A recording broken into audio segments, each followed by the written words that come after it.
All right, thanks, Karen. Well, major renovations are happening at a historic church in Asheville to preserve the building for generations to come.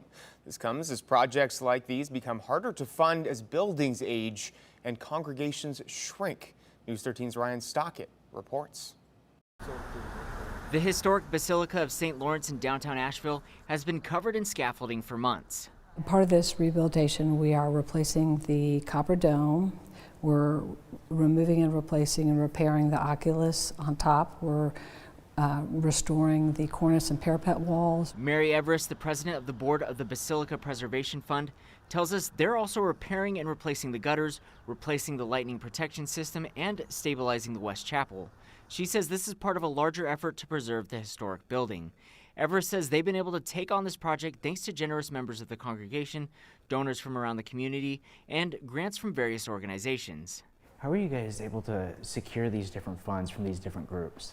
I work with the Basilica Preservation Fund, which is a private 501c3 that works with this church, but the Preservation Fund, the sole purpose is to preserve the integrity of the art and architecture of the basilica. The project you're working on right now, how much does it cost and how are you guys able to sustain those funds? So this project we're working on now is going to come in at about $8 million. We have raised about $6.5 million of that. We're still fundraising for the remainder. This is the phase one. Once we're done with this, there'll still be work that needs to be done for a full restoration of the church.